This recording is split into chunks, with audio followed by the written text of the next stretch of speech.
Asante mwenyekiti kwa kutupatia nafasi ya kutoa mchango wangu kuhusu bajeti ya ofisi ya waziri mkuu. Waheshimiwa wabunge, nadhani tuipitishe hii bajeti kusudi waziri mkuu na timu yake waendelee na kazi nzuri. Mchango wangu mimi utakuwa sehemu mbili. Taongelea kwenye sera na kwenye ajira. Na hii bajeti ni muhimu kwa sababu inamalizia dira yetu ya 2025 na inaanza utekelezaji wa dira yetu ya maendeleo ya mwaka 2050. Kwa upande wa sera, taongelea sera ya maafa ambayo inahitaji marekebisho makubwa.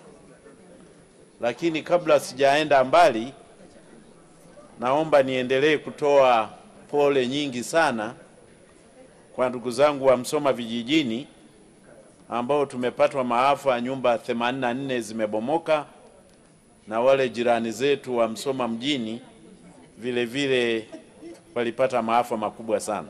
Poleni sana. Na tunashukuru serikali imeanza kusaidia. Mheshimiwa Mwenyekiti, sera ya maafa inapaswa kuboreshwa kwa sababu zifuatazo. Sababu ya kwanza, sera yetu ambayo tulionayo haiendani na hali halisi kwa sababu maafa yamekuwa ni mengi na ya aina tofauti tofauti. Kwa mfano sasa tuna maafa yanayotokana na madhara ya tabia nchi. Hayo ndio kama ukame, moto, mafuriko, dhoruba huko ziwani na baharini. Lakini tuna madhara mengine, maafa mengine yanayotokana na tuseme hayakupangwa, hayo ni natural, kama tetemeko la ardhi au milipuko ya volcano. Kuna maafa ambayo yanasababishwa na vyombo vya usafiri na usafirishaji.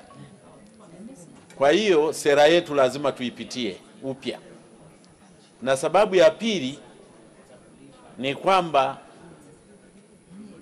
Watanzania wameongezeka, wamekuwa wengi. Kwa hiyo maafa yakitokea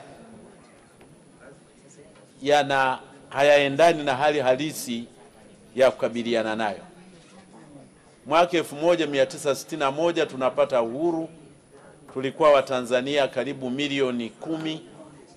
Sasa hivi mwaka huu tukifika mwishoni tutakuwa tumevuka milioni 70, na dira ya maendeleo yetu ya mwaka 2050, tukifika mwaka 2050 tutakuwa Watanzania milioni 137.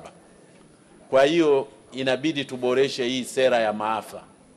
Na uboreshaji wake, mwenyekiti, cha muhimu ni lazima iendane na upatikanaji wa fedha, vyanzo vya fedha ya kukabiliana na maafa haya. Sasa uzoefu wa dunia nyingine, maafa madogo madogo huwa yanashughulikiwa na local government, serikali ya mitaa. Kwa kule Marekani yanashughulikiwa na majimbo.